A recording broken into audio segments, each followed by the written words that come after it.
கவிஞர் வாலி நினைவு நாடாக்கள் அப்படின்னு ஒரு புத்தகத்தை எழுதியிருக்கிறார்.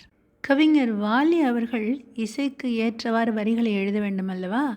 அப்படி இசைக்குழுவுடன் பழகுகையில் கீபோர்டு வாசிக்கும் திரு சேகர் என்பவர் வாலிக்கு நெருக்கமான நண்பராகிறார்.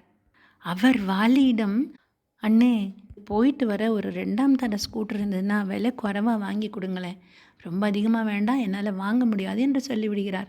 அந்த சமயத்தில் ஒரு தயாரிப்பாளர் தன்னுடைய 2ஆம் தர ஆஸ்டின் காரை விற்பதற்கு முனைகிறார்.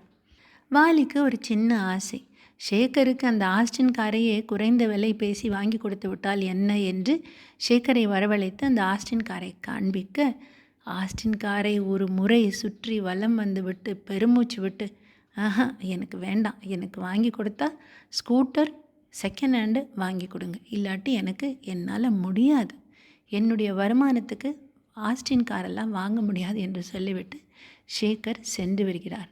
அதே சேகரின் தவப்புதல்வன் தான் இந்தியாவுக்கு 2 ஆஸ்கார் விருது வாங்கி கொடுத்திருக்கிறார். யார் அவர்? இசை புயல் ஏஆர் ரஹ்மான் தான் அந்த கீபோர்டு வாசிக்கும் திரு சேகரின் தவப்புதல்வன். ஆஸ்டின் காரை காமிக்கிறாரு, எவ்வளவு விலைன்னு கேட்டு இவர்கிட்ட சொல்றாரு. இவ்வளோ விலையெல்லாம் நம்மளுக்கு முடியாதுன்னா. காலங்கள் ஓடுகிறது, சேகர் உயிரோடு இல்லை. ஆஸ்டின் காரை வாங்க கூட முடியாத சேகரின் மகன் இந்தியாவுக்கு 2 ஆஸ்கார் வாங்கி கொடுத்தான். அவன் பெயர் ஏஆர் ரஹ்மான் என்று பதிவு செய்தார். ஆஸ்டின் கார் வாங்க முடியாத தகப்பனின் பிள்ளையாக பிறந்து அதே இசைத்துறையில் தனக்கென்று ஒரு மிகப்பெரிய உயரத்தை தொட்டு இந்தியாவிற்கு 2 ஆஸ்கார் வாங்கி கொடுத்தவர் ஏஆர் ரஹ்மான். அவருடைய அப்பா தான் வாலிக்கு ஃப்ரெண்டா இருந்த சேகர்.